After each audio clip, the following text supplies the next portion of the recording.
Today is Saturday, May 23rd, 2026. And this is our second walkthrough video of the year. I could have sworn I'd already done a second. I thought I did a second one last week, but it's not on my phone, so I don't know. Anyway, so this is what would have been our third, but seems to be our second review of growth of flowers and changes to the garden since the last update video. So here again we have the two big pots are all perennials, except maybe the vines. So this is an Aquilegia that I have been able to keep going through deadheading it. This has been in bloom for quite a long time. A month and a half, I'm not sure. The hostas are doing awesome. These are all annuals. Of course, we have a lobelia, we have a super verbena, and then we also have a calibrachoa. I don't know, something there doesn't seem to be, well, I guess they're all doing okay. I don't know. This is a called Foamy Bells, a Foamy Bells Euchera. Euchera, that's right. And it's been in bloom for a long time as well. It's just now kind of petering out. I started cutting out the dead stalks, dead flower stalks about, well, just a few days ago, I guess. So it seems to be on its way out. But maybe cutting out the dead ones will cause it to grow more. I don't know, we'll find out. Over here in the last video, I was talking about problems with calibrachoas, that they don't tend to, I found out after the fact, that they tend to not coexist well with petunias because of different watering requirements. So in here, I took out the calibrachoa that was right here and the one that was right here, and I replaced them with Supertunia mini vistas. And that's kind of brave. These are called Star Violet Supertunia mini vistas. And apparently they're very aggressive. So I may have to be vigilant about keeping these in check, or if they take over the whole container, that may be okay. We'll see what happens. The Bidens here, we don't see it so much here, but I'll comment more about those as we get to them actually. The Bidens have been surprising. Here we have the purple coneflower that Liz gave me. It seems to be doing better. It was doing pretty poorly with its leaves being eaten, and that still kind of seems, I don't know, I'm not sure what's going on, but somehow it seems healthy in spite of being eaten. The black-eyed Susans, I really cut them back, and that one especially right there is doing well. Oh look, it's got stuff coming up at the base too. That one there, I think, yeah, that one kind of looks like it's recovering too, so they may do okay. This is a geranium. I heavily deadheaded it just a few days ago. At least I hope those were pods that I cut off and not new flower buds, but either way, I cut them all off and I'll hope for the best. The calibrachoas are kind of unhappy because they're getting a lot of water right now. We've had crazy amounts of rain for the last few days, just crazy amounts, and we're going to have crazy amounts for the next few days too. The Speedwell's doing well. Oh, so I had Elysium in here and in here and at least a few other places. I had Elysium, well, I still have Elysium over here. We'll get back over here in a little bit. Anyway, it seems to be kind of looking scraggly, and so I decided to cut it back and see if I can get it to rebloom. We'll see what happens. But anyway, all of this seems to be doing well. This is a butterfly bush from last year.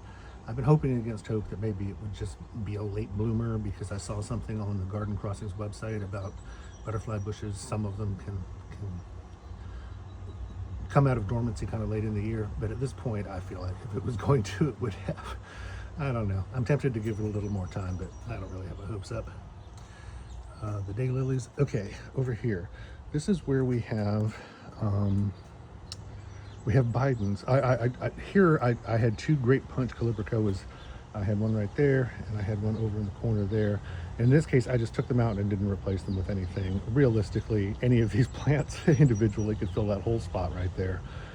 So between the two petunias that are there, there's a tiara blue, a Bordeaux, and then of course we have the sparkling amethyst super verbena. And so between those three, they will fill all that with no problem. But here's the thing about the Bidens. I kind of figured that they would be overwhelmed by the petunias and the verbenas, and they're actually kind of more dominant in the pot than I intended them to be. They were meant to be more of an accent, and they're coming out as more of a, I don't know. We'll see what happens when the other stuff grows. But right now they're just a little more dominant than I want them to be. My vision was that this was going to be very, very purple. And right now it's very, very orange, which, okay, but that's not what I intended. I really want the purple. The whole idea was to go super heavy on purple this year. I had some spare sparkling amethyst verbenas, and so I put them in the pots with the periwinkles, since the periwinkles don't really do anything else right now. I took out the yellow calibrachoas that were in these pots, and I replaced them with yellow supertunias. That was really the only thing I did. This is all the same. Here I have a separate video about my salvia trimming strategy, but we also have a coneflower right there and an autumn joy sedum right there. So we are doing an experiment to see how well these coexist together. This is where the woman at Garden Crossing suggested this particular trio of perennials in the same pot, because then you'd have something blooming all summer long. But I think I can keep that salvia going all summer long, so we'll see what happens. Over here again, we have the same situation. I pulled out the calibrachoas that were here. I did replace that one back there in the back right corner. That was a calibrachoa. I replaced it with another super verbena just because I was looking for something to do with them, and because I had petunias. I have that Bordeaux petunia on the bottom right, and then the blue tiara there on in the back, and I figured those would do a good job of breaking up the super verbena a little bit. Here I'm just again waiting. I'm just going to let those three things fill that empty spot. Shouldn't take too long. I'm thinking a week at most probably.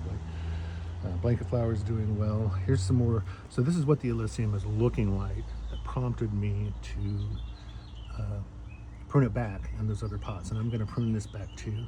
I wanted to wait until I got kind of this comparison that we're doing right now before I did that, so that we can kind of check the results. So here's another case back here. These are all calibrachoas. Now this is nothing but calibrachoas and Bidens, and the Bidens have just really kind of taken over. That's really much more than what I was expecting.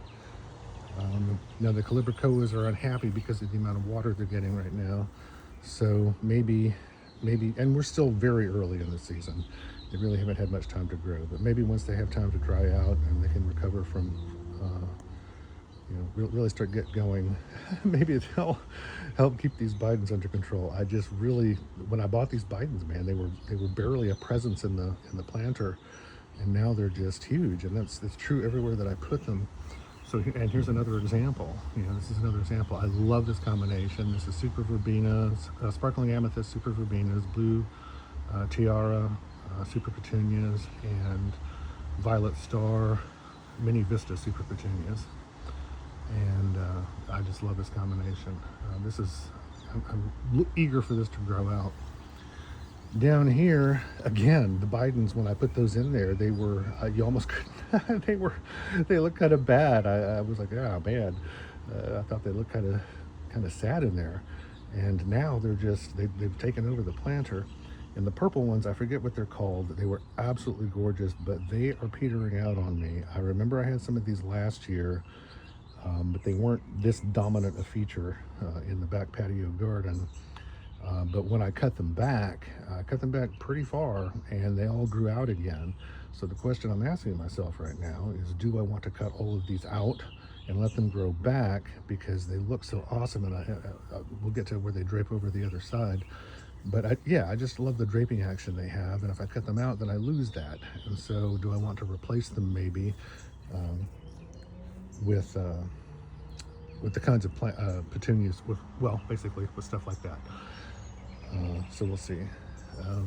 Here is two clematises or clematises, depending on whose pronunciation you listen to, one on each side here. And unfortunately, this one on the left, it had a flower that was just getting ready to go. And when I strung these solar lights through here, I did it at night, and somehow I broke off that flower stalk, and I feel terrible. And I don't know, I guess it'll recover. It's growing.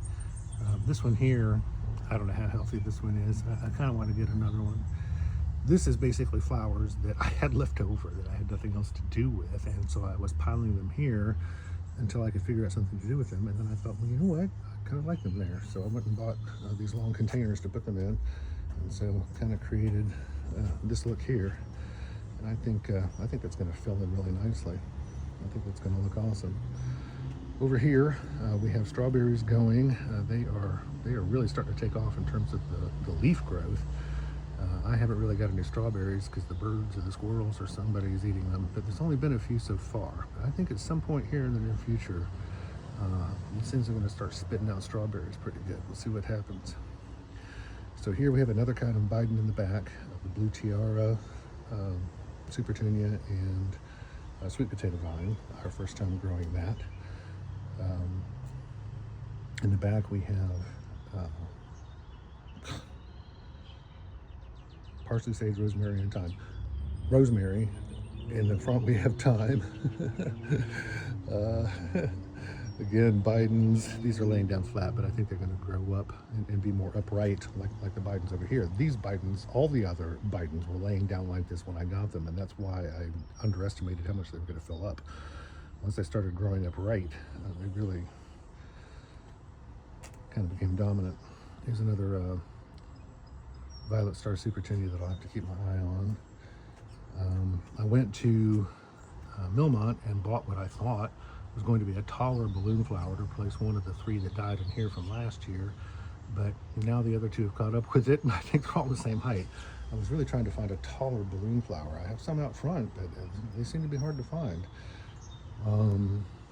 So I planted this. Here we have 2, I forget what they're called, but both of these are shade or all part shade flowers, the same kind that I have down here. Those are the same things, and also I have some over here that I haven't planted yet because I was going to put them in the pot that Liz gave me, but then when I went to use that pot, it started falling apart. So unfortunately, it reached the end of its life. But I planted some up in there. That looks good. I really like that. But I'm going to get some kind of pot and plant all that stuff on that table right there. That's looking good. This is looking good. This will all fill in nicely. It's all pretty new. I think within a week or so. It's already filled in some, but that should be filled in within about a week. So here's what I was talking about with the cascading of those purple flowers over here. I mean, how friggin' gorgeous is that? How awesome is that? I mean, seriously. That just looks incredible. And so if I cut them out and let them grow back, okay, but I mean, I don't know. Do I experiment with that and see how it works out? You know, we'll have to cut them back 2 and 3 times this summer, maybe. And is that okay? Am I okay with that? I don't know. I have some decision making to do because I really, really like having those flowers cascading over the side like that. And if I'm not going to have those, I need to have something. So, and I need to do it pretty soon because, yeah, we're still at the beginning of the year, but I'm running out of time. So, anyway, there is the update for Saturday, May 23rd.